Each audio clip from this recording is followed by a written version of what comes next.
Mapaminaw matag Lunes hangtod Sabado alas 11 ngadto alas 12 sa kaugtuhon. Diri lamang sa RPN DXKD Dipolog 1053 kHz sa atong mga AM radio bands o sa RPN DXKD Dipolog sa Facebook account.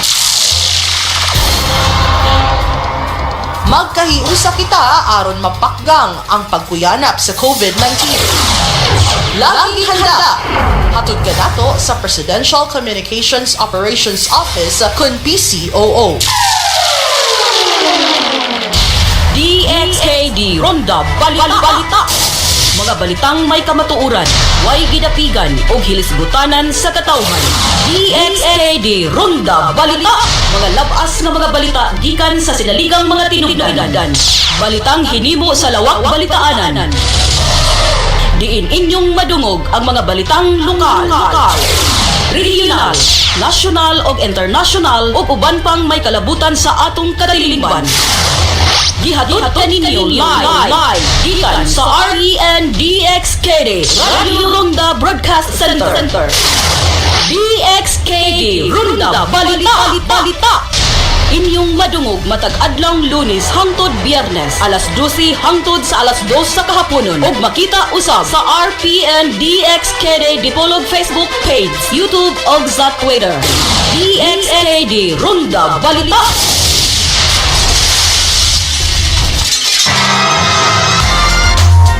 What's in? Inyong mabati ang mga bagong urok karon sama sa beauty tips, healthy tips ug uban pang hilisgutanan nga angay natong masayran. What's in? Magchika usab kita apil na ang mga intrigang mga panghitabo ning panahon karon. Tala na magchika tayo aning atong programa karon. What's in? Inyong mabati sa RPN DXKD Radio Ronda 53 kHz sa dial sa inyong mga radyo ug inyong makita sa DXKD Facebook page, YouTube ug sa Twitter. Inyong mabati matag alas 4 hangtod alas 6 sa gabi. What's in?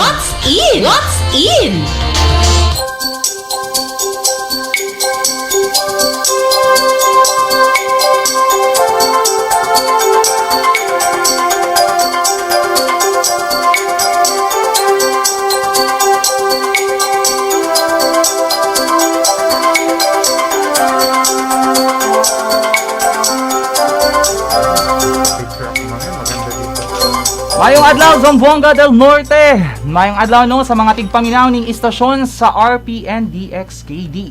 Anyan usab kita sa laing episode sa PIA Talayan nga inyong mabati sa kahanginan. Dinhilang ning istasyon matag Sabado sa alas 9 hangtod alas 10 sa kabuntagon.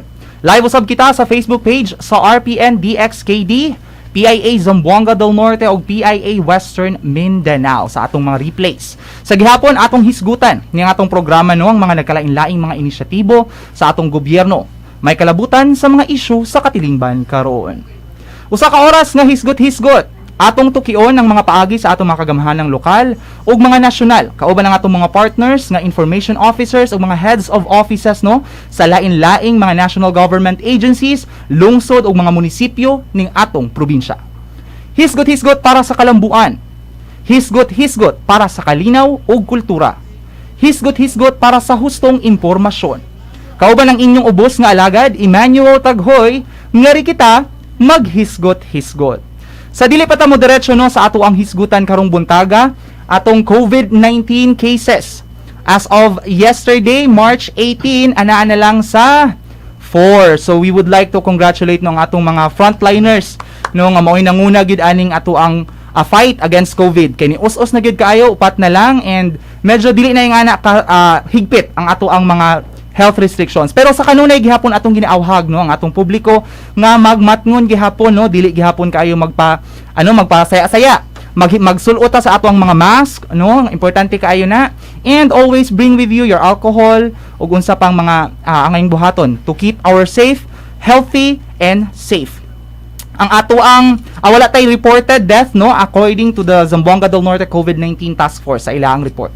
By the way, Zamboanga del Norte is still under alert level 2 status no together with Zamboanga del Sur and Zamboanga, Sibugay, and Isabela City, Basilan. So, it's only Zamboanga City ang alert level 1 status. So, ang restrictions ani pag mutabok ta sa mga boundaries, no, magmatkong hapuntaan na, let's look at the protocols, no? Okay, it's a rainy morning, sir. Atong bisita karong adlaw, no? Rainy morning, gikan pa ganinang kaadlawon, magamping kitang tanan. Labi na katong mga nagpuyo sa mga flood and landslide prone areas, no? Dili kita magamping-amping kita, mamati ta sige sa mga balita. Kung radyo lang ang ato ang source of information, no, mamati kita, magtan-aw sa mga social media pages, katong mga legit nga mga social media pages to know more of the updates about our weather. Our guest this morning, no, is one of our oldest partners in government service. Dili oldest kay ang edad ni, pero oldest nga kinadugayan na natong partner ever since ga-start ko sa PIA. Naana ni si sir, since Sibugay pa, Zamboanga Sibugay pa ko. Shout out sa akong manager nga ni-retire na si Ma'am Alma Tingkang. Yes, so ang atong hisgutan karon ang ilahang mga services no, mga programs nila, mga loan programs para sa mga government employees, no? Nga pwedeng i-avail, especially now that we are experiencing the pandemic. Let us welcome on air our guest, no other than Engineer Leoncito Emmanuel, the branch manager of the GSIS Dipolog. Okay, thank you very much. Isang maginhawang umaga po sa lahat. Maayong buntag. Good morning po. Ako po ay nagpapasalamat for this opportunity, Sir Eman, to present and discuss with you the latest programs and policies of GSIS. Now, I would like also to take this opportunity to greet our 32,000 active members within the provinces of Misamis Occidental and Zamboanga del Norte, and the 5 component cities of Tangub, Osamis, Oroquieta, Dapitan, and of course, the host city, Dipolog. No? Dako ginoon yung coverage, sir, no? At hindi ko pa nasabi na we also are catering to over 8,000 pensioners all over the same area. So sa ato pa, we are servicing 40,000 active members and pensioners within these 2 provinces.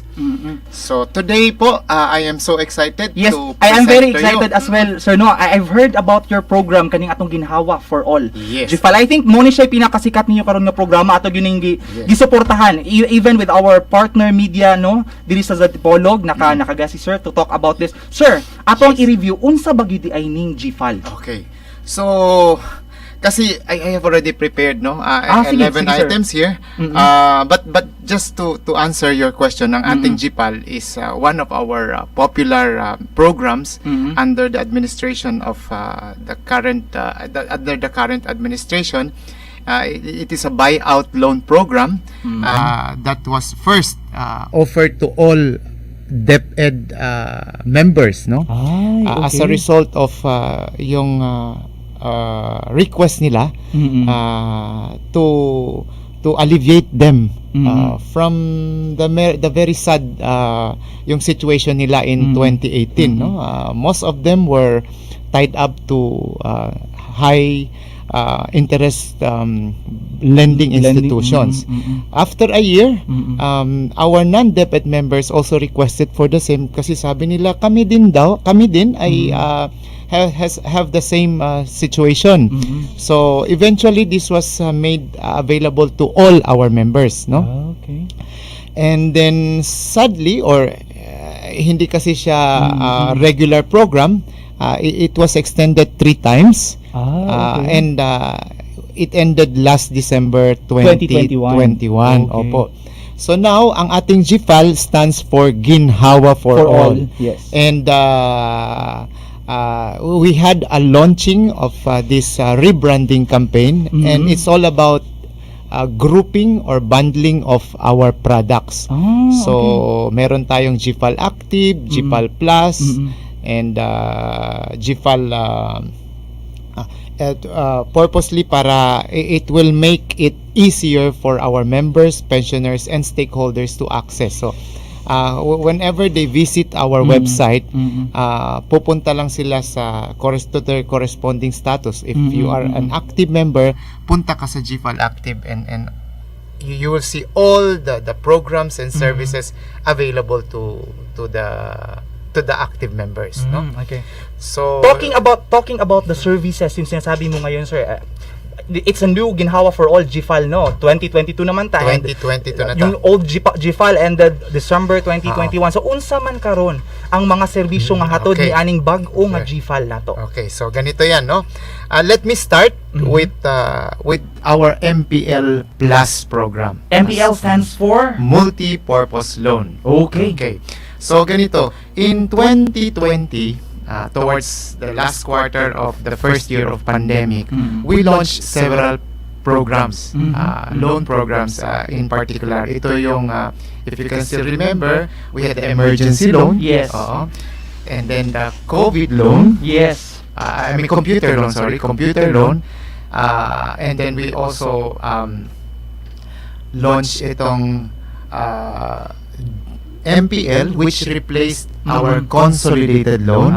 Okay. And then the fourth one is the GPAL educational loan, which is still being offered until today.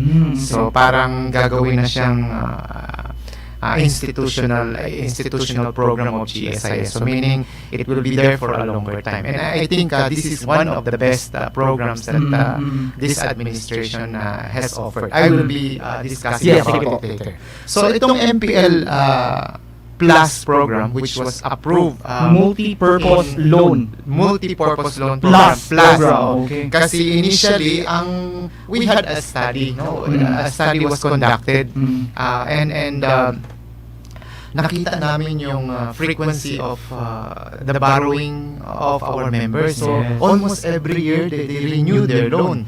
So para sana to address yung issue about only having so much proceeds, we shorten the period and also lower the interest.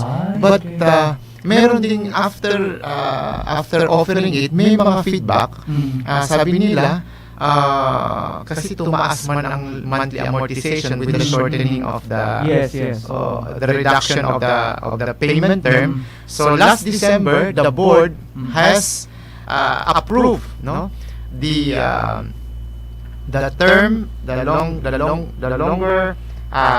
restoration, no, of the original 10 years to pay, no, 10 years to pay. But we have also increased the loanable amount from 3 million to 5 million. Of course, depending sa capacity to pay. And then, ang maganda dito, from the 2-year na interest rate, because dati yung mga 3 months loan are pegged or are charged 8%. Ngayon, uniform na 7%. For 10 years if you are within that yung mayroon tayong eligibility conditions, no, to the maximum 10 years to pay, no. Now also ang maganda dito is special members like yung mga members from the judiciary and other centrally remitting agencies, as long as they have the MOA, no, yung Memorandum of Agreement with GSIS, they are also eligible to apply for the MPL. So now it was approved last December, and as a matter of policy, there is a need to post it or to publish it in the Gazette. So for 14 days, no. So at the moment, this is now being tested, no. This is now being tested in the kiosk, no, prior to the deployment. So initially it was supposed to be deployed on March 25, but meron pa silang nakikitang mga konting glitches na lang, and so finally this will be launched on April 8. Hapit na. So for those who are interested to avail of our multi-purpose loan, this means a longer payment term plus a lower interest rate. Very good. Please watch out po, no? This will be finally launched on April 8 this year, no? Malapit na talaga, sir. Malapit no? na Dool na kaayo, sir. Sir, you mentioned nga medyo nai-increase, no, sa mga borrowers nato. No, do you think agi ni siya sa sa COVID, no, nga nisulod, naglisod ang mga tao karon sa kwarta? Yes, exactly, no. Medyo meron tayong economic condition, no? Yes, I mean, because of the pandemic. siguro if a lot of us are reading yung or viewing mga social media, mga and we could see a lot of business establishments were closed no, during Yes. the pandemic, so it really affected the economic situation, and so may mga ano yan, snowball or effect, no, Yes. parang rippling effect on the on everyone. Sir, how was your services affected during that time? Kasi 'di ba, bawal maggawas-gawas ang mga tao. So, ang inyong mga clients per se, paunsa sila nag-avail, nag-adto or Yes, we have provided them with several modes of transactions, no? Starting off with the online transactions on the first quarter, on the first 3 months of the lockdown in March, since there was limited face to face? there was limited transactions, plus the travel, the restrictions Yes, on the borders. borders. Yes. So we have provided our members with the facility to serve to transact with us through online, no? And then okay. we also have provided the transaction drop box, no?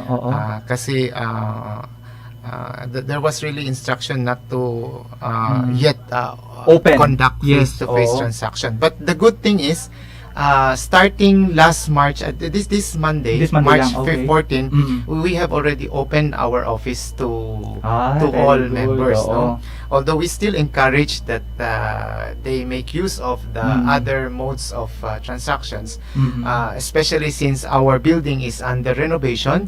Okay. But I think before April ends, no, we will be able to occupy the 3 floors of our building. Okay. So, but the good thing is we have already started entertaining members. Although since we are also catering members within Misamis Yes, Occidental, dako-dako inyong and area, sir. hindi siya masyadong accessible because anytime napakaano pa rin yung volatile pa rin yung situation natin. Although Yes.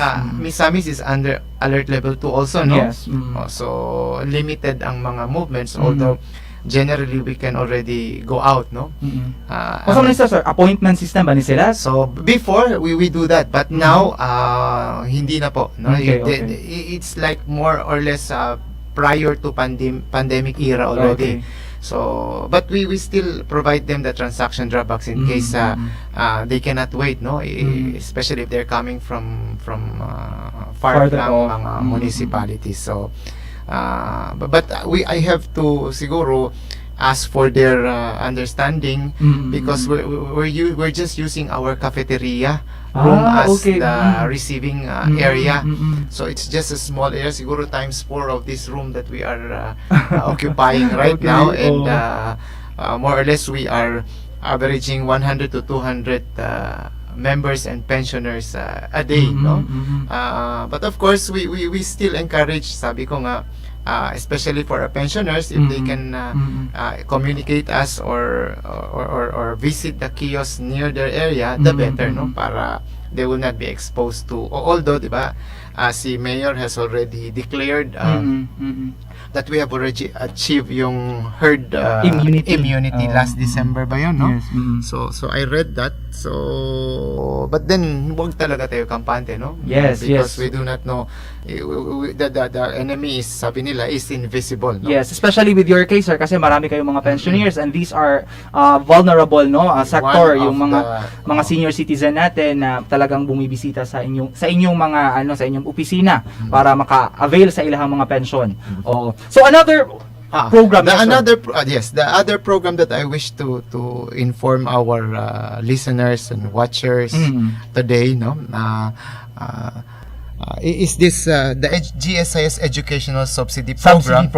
Okay. This is our second year, and sort of this has replaced our GSIS Scholarship Program because as we all know, no, the past 2 years the mode of learning is, I think, blended, no? Okay. Hindi siya the usual face-to-face. Karon na naman tayo limited face-to-face. So siguro the original na GSIS scholarship program will be again offered to all after this pandemic. So about the GSS Educational Subsidy Program, 10,000 slots were made 10,000, available. okay. This is the second year, and we are happy to inform our members within this area that all those who have applied were accepted. So okay. Unfortunately hindi umabot ng 1,000, no? Okay, konti hindi lang, 1,000, gamay ra di ay.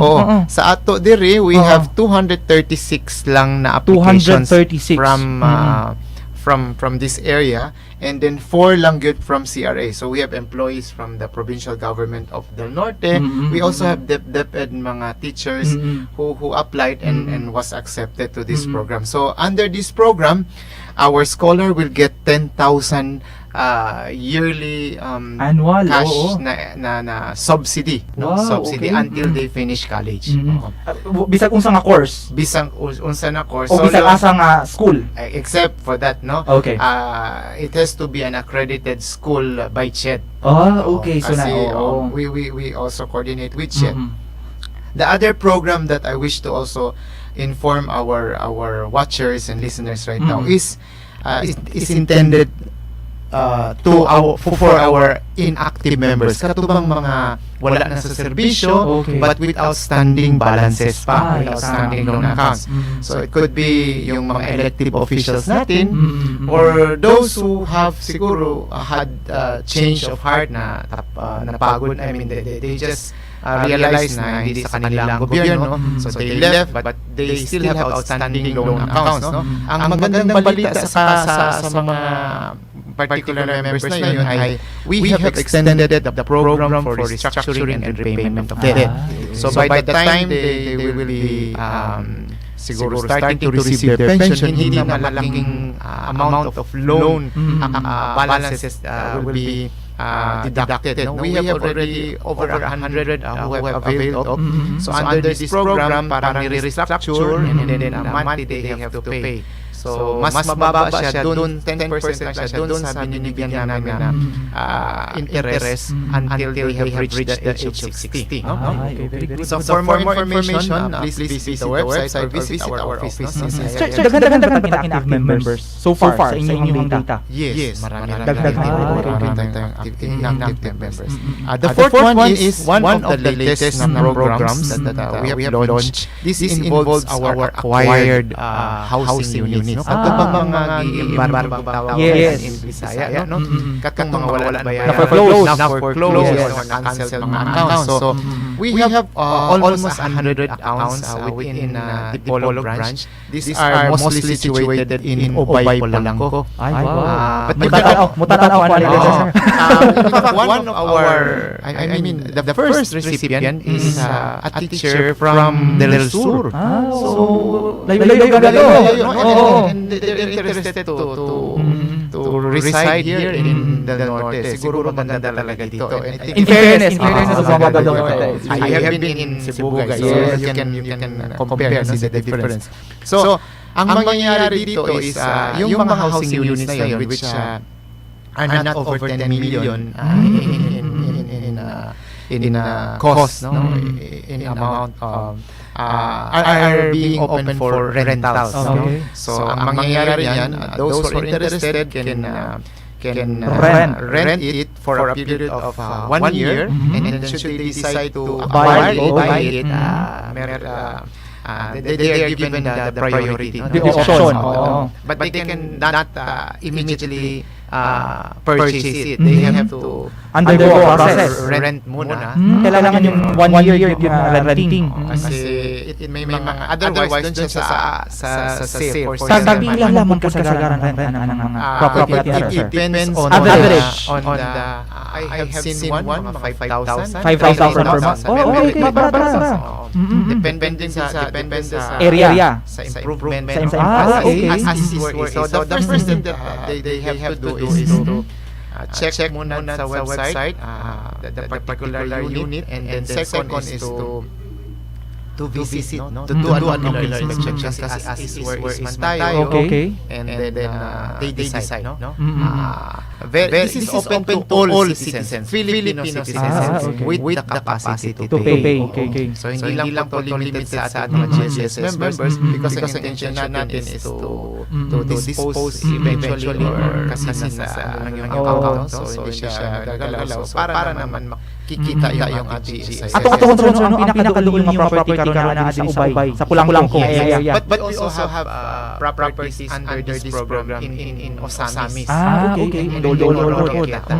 Naapot siya. So, the fifth one is sabi ko nga yung rebranding campaign, no?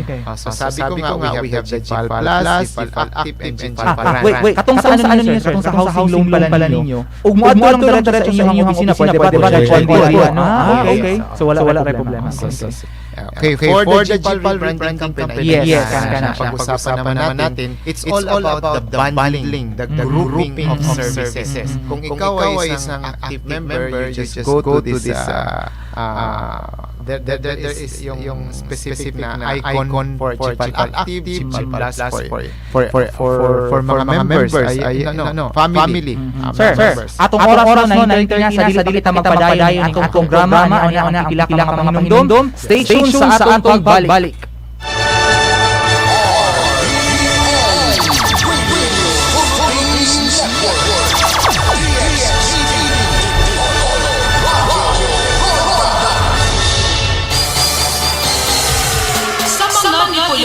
Akong kinasinasing nga paghangyo ang inyong suporta. Ngadto ni Attorney Rosalier Marinaga ang inyong manlalaban o masandigan kan inyong mayor ni Siyudad sa Dipolo o kongresista sa Segundo Distrito. Attorney Rosalier Marinaga.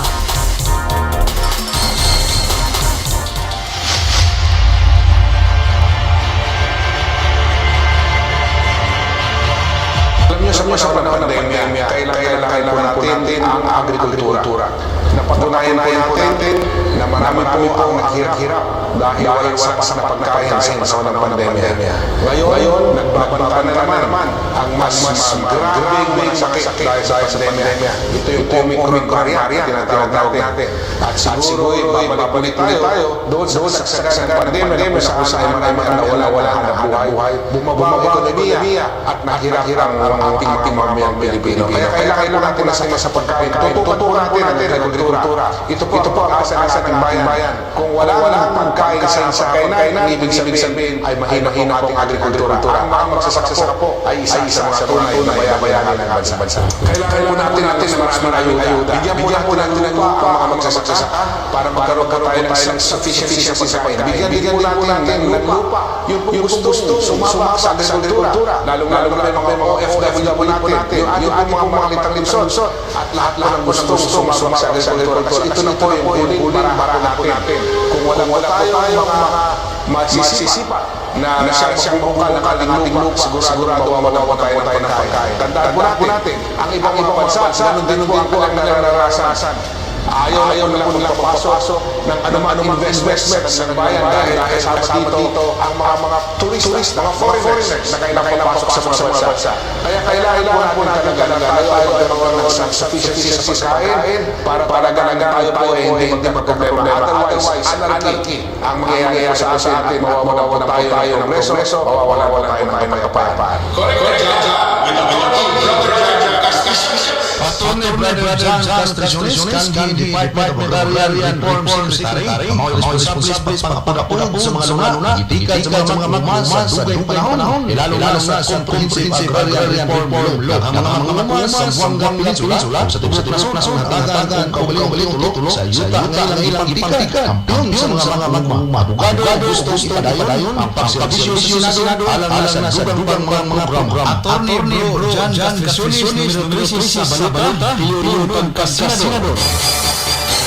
DSK Science for the People. Nasayad na ba ang Department of Science and Technology na Provincial Science and Technology Center sa Buanga del Norte, Gatanyag, nagkalain programa o serbisyo na pwedeng haon sa imong kinahanglan. Una, ang Small Enterprise Technology Upgrading Program or SEP. Kini sa flagship program nagatabang sa micro, small, and medium enterprises. Pinabi sa pagkuha o paggamit sa teknolohiya, gihatag ang oportunidad ang negosyante, adubangan ang pagpamaligya, streamline, mapaayo ang operasyon sa kumpanya, ma-upgrade ang kalidad sa produkto o serbisyo, mahimong compete sa taksang sektor. Ikaduha, analytical testing, calibration services, gadawat ang DOST o Food and Water Source, para masiguro ang produkto na hiniyon sa standard, regulasyon, kinahanglan sa merkado. Ikatulo, ang DOST Adunal Scholarship Programs for grade 12, third-year college students, undergraduate students, under science, technology, engineering, and mathematics courses. Alam sa ubang impormasyon, bisita ang DOST PSTC sa Buanga del Norte sa Turno, tapat sa karang LTO Dipolog City, or kontak sa numero 065-9080-0117 or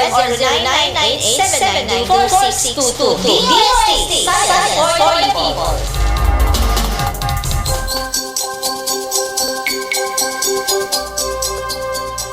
And we are back no. Before we proceed with our discussion, ay pahilipay no sa atong mga listeners and viewers karong buntaga. Padako pasalamat sa DOST Department of Science and Technology sa Buanga del Norte kang Sir Nu Jarani kay gihatagan niya og kit no para sa ato ang mga mudaugay sa ato ang trivia questions. So aside sa ato ang ihatag nga 100 globe cards, muhatag usa og kining kit gikan sa DOST. Ang sulod ni surprise na ba?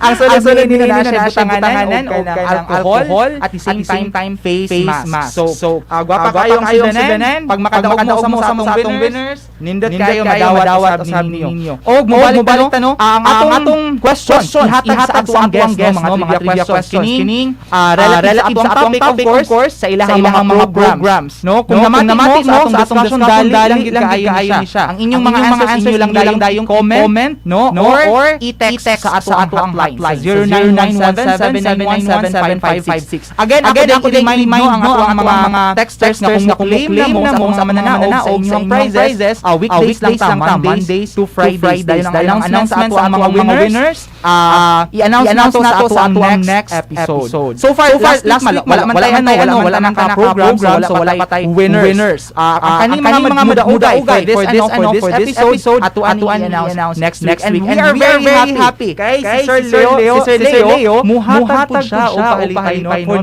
next week mo sponsor siya. So going sa ato ang first question. Ready na ba? Before that, I'd like also to introduce pala natay duha ka OJT actually who are with us no today si Berlin Kalarian gikan sa JRMSU kauban na sa si Lenny Dadan o si Joy Balangkar. Later on madungog ninyo sa ilaha nga mo report no mag-report atuan silang tudluan. Siyempre they will be next in line sa ato ang mga trabaho sa media. Okay, so let's go sa ato ang first question, Sir Leo. Unsa may yes ato nang pangutan ng first question relative sa ato ang program. Simple question lang sir. Okay. What does GPAL stand for? Yes. Okay. What does GPAL mean? Unsa ni GPAL sa kadali sa tanan. Unya with the social media dali kay na search unsa ang GPAL. So first question nato, what is GPAL? Unsa ang meaning sa GPAL? You will win 100 globe card and a kit from DOST. Okay, for our next question, Sir Leo. Okay.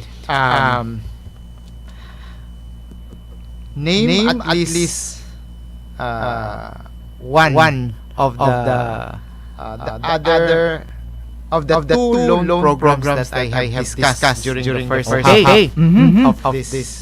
Name two loan programs no sa GSIS. At least one pala. At least one lang mga loan programs sa GSIS iyang na-mention ganina sa first part no ning atong programa. Okay. And question number 3, Sir Leo. Yes. First muna ta, and then we will proceed with our topic. Okay. So The third Third question, yes. So GSIS Dipolog is servicing how many How many clients? how many members Yes. members within its operational jurisdiction. Nakahinom ko ato. Okay. So, nanay questions. What is GFAL? Ang atong second question, name at least one of the loan program at any of the one of the programs of GSIS. And then the third question is pila ka buong miyembro karon existing. Para make it easier na lang. Okay, sige. GSIS Dipolog is catering to two provinces. Mainly these two provinces. Okay, ang mga duha pa probinsya na nag-operate no ang GSIS diri sa Dipolog City. So very easy. First commenters, texters will receive the prize no mahibaw mo na mo kung kamo ang swerte nga mananaog pinaagi sa pag-reply sa inyong comment or text message. So ipakita lang yung inyong text message ang akong reply sa inyo ha kung kamo ang daw pag mag-play mo diri. Kay Monday to Friday wala mang good din but we have our personnel here in the XKD to facilitate no para sa inyong pag-claim sa ato ang mga prizes. I-claim ang inyong prizes diri sa istasyon sa RPN DXKD Dipolog kato Mondays to Fridays.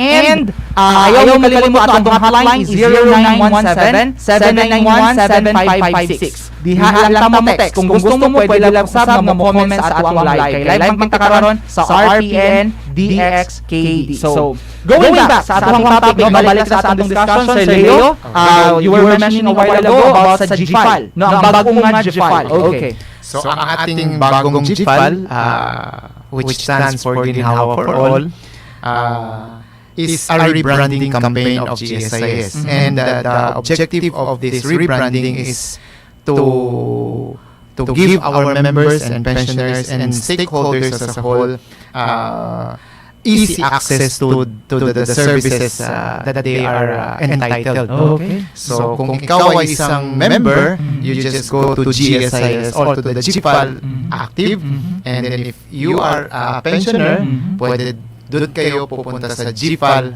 Grand, and if you are not either of the two, no, like you are a member, relative of a GSS member or a stakeholder like a media, a person, you go to GFAL Plus. Okay, so it was launched in November 30 last year, and we are proud to say that our website has been improved, and we have so far received a lot of views, no? Increase the number of views sa ating website, no? So the website, by the way, is www.gsis.gov.ph. So iulitin natin, no? Makalalabas ito mamaya sa exam natin.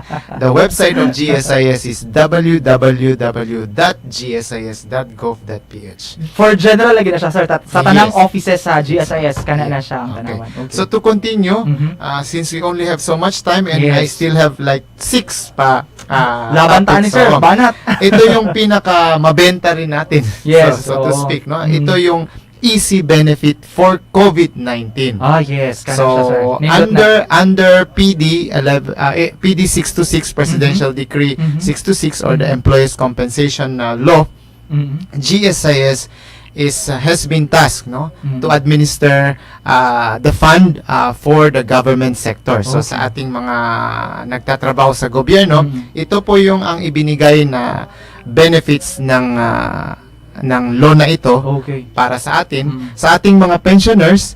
In May of last year, ang ating mahal na Pangulo, President Duterte, issued an administrative order granting a one-time benefit of 20,000 to all easy benefit, easy pensioners, no? Dito sa area na sinasabi ko, within the provinces of Zamboanga del Norte and Misamis Occidental, we have 256 na pensioners who were entitled or who enjoyed, no, that one time 20,000 benefit for members, for pensioners. Now para naman sa ating members who got the COVID virus, the Employees Compensation Commission has included in its list of occupational diseases the COVID as a compensable na disease, no? Yes. And so as of today po, we have a total of 1,200 applications. Most of these have already been paid. Ang primary or basic na requirement or conditions to its entitlement is dapat you should have acquired it while in the workplace or while working. So it's also stated, or I mean it was clarified also by the commission that those who acquired the COVID virus while working from home is not compensable. So hindi siya. So yun lang.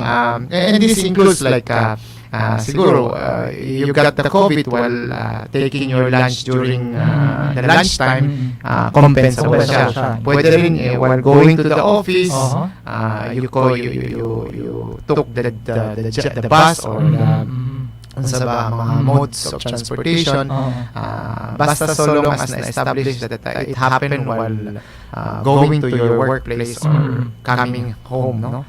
From your workplace. So we have the list of ang mangyayari pala dito, Sir Eman, is we're going to reimburse. It's a mode i-reimburse namin the cost of the RT-PCR tests, antigen test or saliva tests. And then we will also be paying a daily income benefit of 200 pesos per day. Plus if they have rented or stayed in a place that they for paying while on isolation, we have a limited budget of 70 pesos per day kasi that's per law. And we are also reimbursing the medicines that were used in the treatment of the COVID. So ang important lang dito for them to know is we only reimburse yung mga medicines that were used in the direct treatment of the COVID. So example, pag vitamins hindi po siya. Example also kung may nag-trigger na ibang sakit like kung may diabetes tayo or kung may problema tayo sa puso, hindi po siya i-cover. Siguro you can charge that dun sa PhilHealth natin and all. But yung sa mga treatment, medicines intended to cure the COVID, yun ang babayaran ng commission. So, yun. That's for easy COVID. So, ang maganda nito, Sir Eman, is it does not have a prescription. So, and walang limit as to the number of availment. So, of course, we do not wish that there will be mabalik-balik siya COVID. Pero, for them to know na there is no limit as to the availment. So, kung nagka-COVID tayo in 2020, pwede pa rin tayo in 2021 and this year, they can claim 3 times also, no? And then, so that's for easy COVID. 7 naman, ito yung medyo hindi, although we used to pay to our members itong dividend, no? Dividend. At the end of the year, and it is supposed to be for the previous calendar year. Kasi ang proseso is kailangan i-audit pa yung financial statements of GSIS and then saka i-declare yung money for dividend. But for 2021, we have suspended the distribution of the dividend for calendar 2020 because of poor business condition. So I think we all felt that, no? Sabi ko nga, ang daming business establishments that were closed.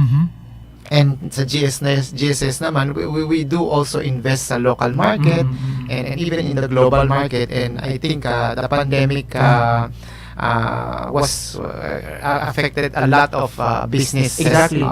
So, but the good news is we have prioritized the payment of cash gift to all our pensioners. So lahat ng mga pensioners natin, no, as long as qualified na sila to our cash gift, which is equivalent to 10,000 or their basic monthly pension, whichever is lower, receive their cash gift in before Christmas of 2021, no?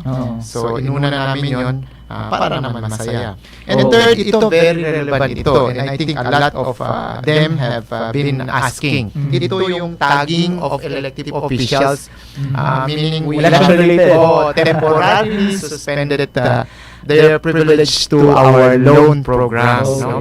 We have done that as early as October, although we have been doing this for 3 election periods already.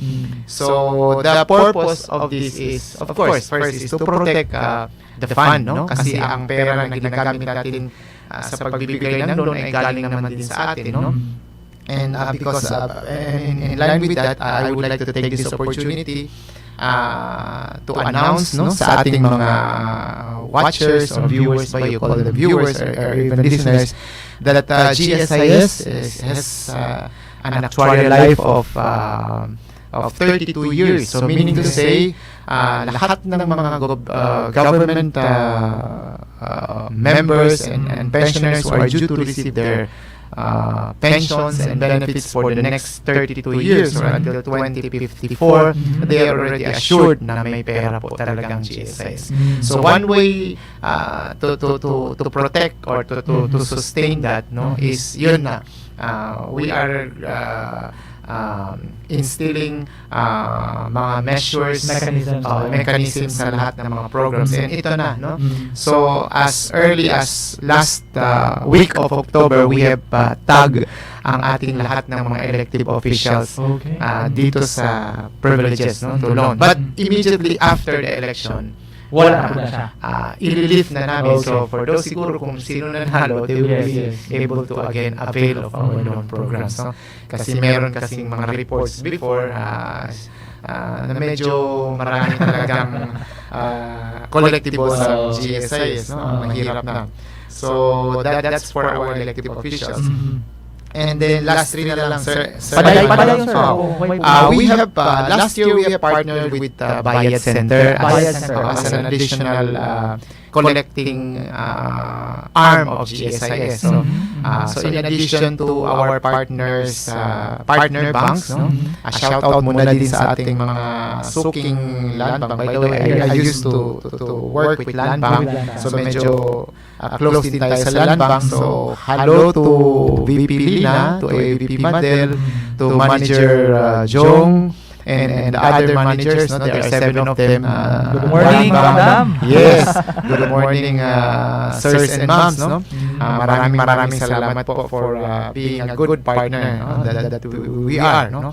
And then sa ating mga DBP, mga managers din, ang VP kasi nila ngayon used to be kasama ko sa appraisal na team, no? Kasi dati din appraiser ako sa land bank, and he used to be the appraiser. So shout out din to VP Romel, no? Romel of DBP. Good morning. Good morning.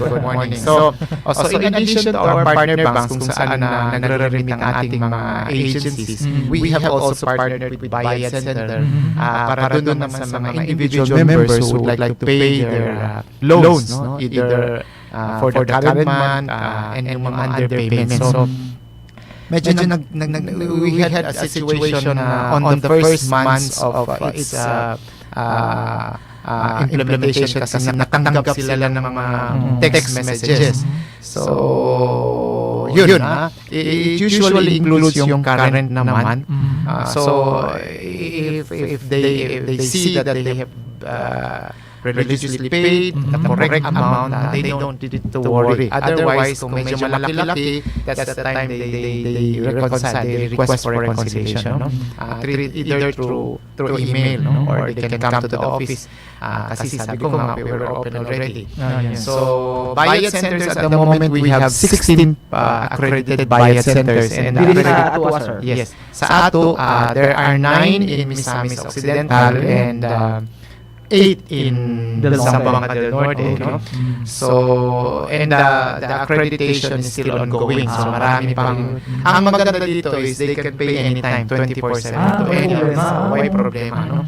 So, Online transaction na po na sir, part of our mga bayad centers. yes, pwede. Oo.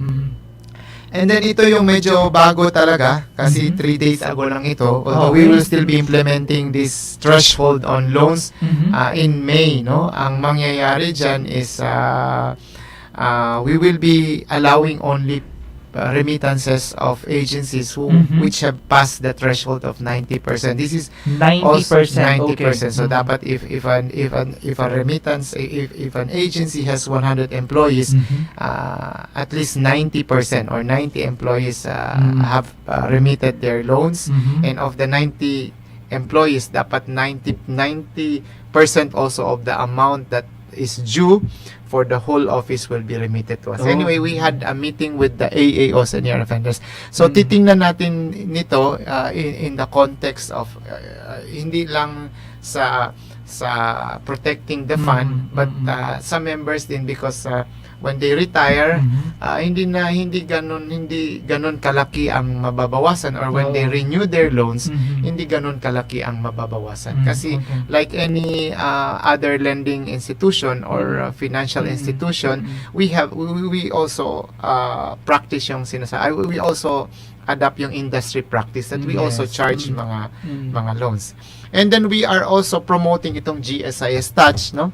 GSIS. It's a mobile apps, no? Baka lalabas ito because this is so far the best na applications, no?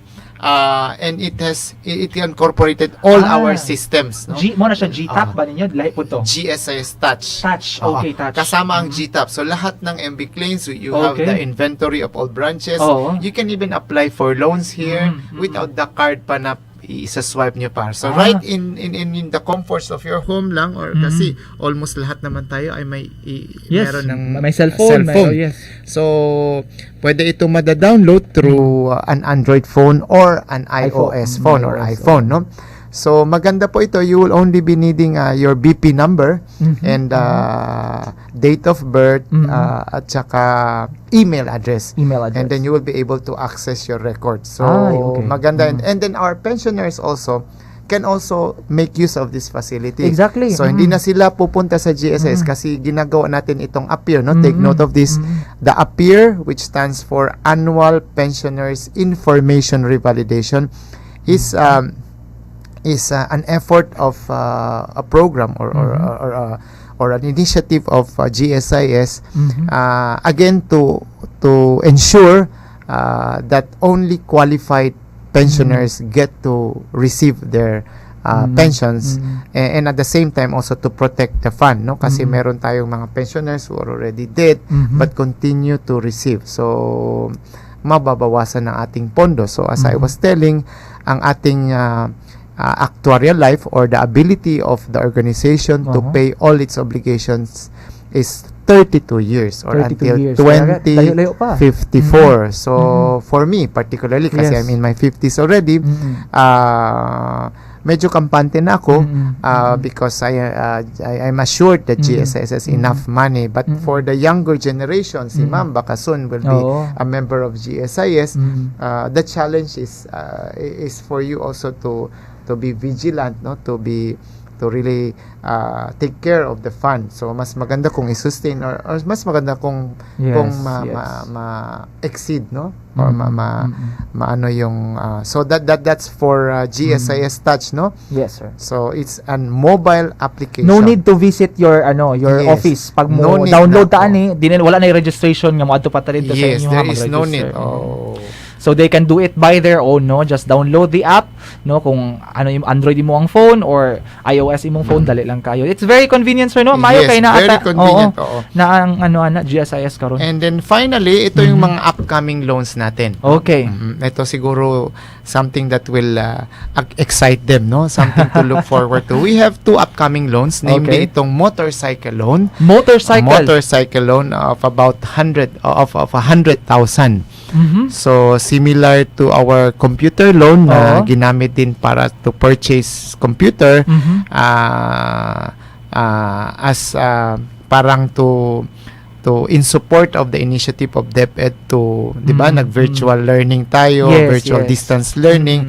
So for those members with no computers, they are given these computer loans. And also in consideration of the memo circular of the civil service, allowing the adoption of the alternative work arrangement, which we still have now, no? Kasi under alert level 2 pa naman tayo. So hindi pa talaga 100% ang working in the office, no?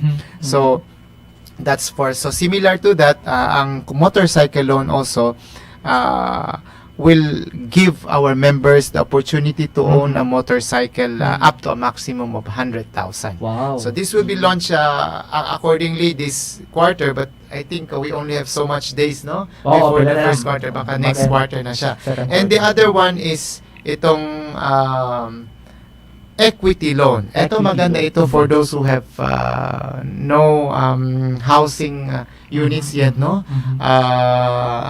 Ang mangyayari dito is in case they will avail of a housing loan from any lending institutions, GSIS will shoulder or will give you the facility to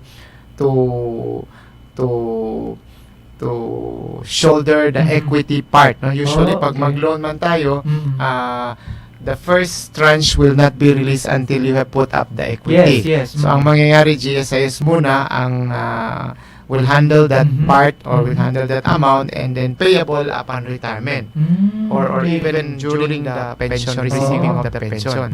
So this will make easier for our pensioners, the members in the payment of their loan. Kasi kunyari sa pag-ibig sila maglo-loan, doon lang muna sila magbabayad. Kasi ang nangyayari, maglo-loan pa sila sa iba para lang to put up the equity needed para ma-release yung first part. So that ends my updates portion. Time check is already 10:01. Pero before, sir, going back sa atong trivia, napatay ko ha question before mo end sa atong programa na sa atong last part. Sir, give us the two questions, the fourth question. Okay. So the fourth question is about the actuarial life. So based on what I have said, how many years does GSIS have for its actuarial life? Ilang taon pa ang kayang bayaran ng GSIS sa lahat ng mga obligasyon nito sa mga miyembro at pensioners. Okay, fresh pa kayo itong information ganyan. For the fifth trivia question, sir. Okay, and for the fifth and last question, for our pensioners naman, no? What does appear mean? Okay, unsa ang appear? APIR. Unsa ang appear? No, unsay meaning sa appear? It is an acronym. So, acronym, yes, tama. Ano ang ibig sabihin ng appear? So, for our winners, you will receive a kit from DOST, Zamboanga del Norte, and the Globe Load Card, 100 pesos. Globe Load Card lang ta, wala tayo Smart Load Card. So, simple ka lang dumula pa natapos na atong sa oras. Sa dili pakita manilit, atong paminawon ang closing statement sa atong guest karong taga. Yes, go ahead, Sir Leo. Okay. So, again, on behalf of GSIS Polo Branch Office, which will be celebrating its 42nd branch anniversary this year, I would like to thank Sir Emmanuel and the management of DXKD, RPN for this opportunity to present and discuss the latest programs and services of GSIS. I would like also to take this opportunity to greet our newly appointed or installed Debt Superintendent of Dipolog Division Office, who is a good friend, Sir Danny Cordova. Congratulations, and I can't wait to work with you again. And of course, the promotion of Debt Superintendent Sir Jun Bantan, who is also a good friend. So, nagsama-sama ulit tayo. Si Sir Jun Bantan used to be an assistant schools division superintendent of Bugay. Same thing with Mr. Cordova, na assistant assistant superintendent before of Del Sur. Now they are here, assuming or performing or working as the superintendent. So, maraming salamat to all our members and pensioners for the trust and confidence that you have given GSIS and for the success that we have in the previous year we share it with you.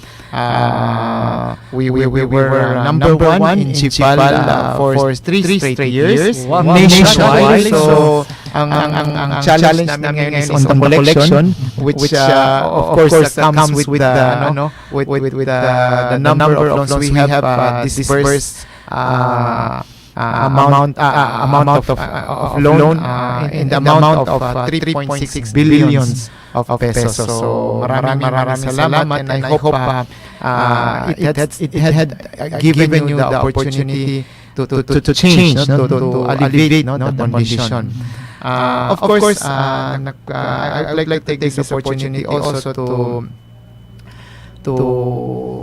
pay tribute to one of our team leaders who died yesterday, si Ma'am Nilda G. Pedrabuena.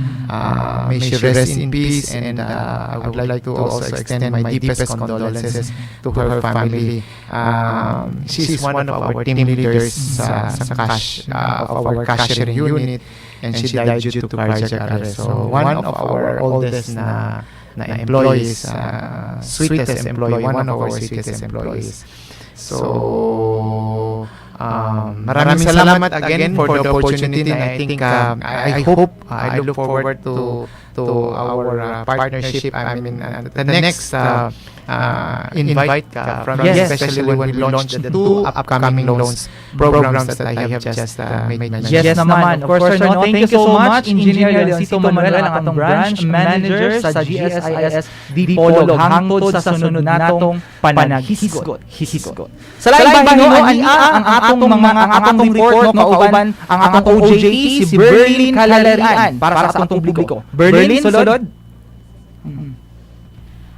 Malampuson nga napahigayon ang pag-orient sa Barangay Bao Desk Officers alang sa higpit nga pagpatuman sa RA 926 kaniadtong adlaw Huwebes, Marso 17 ning samang tuig.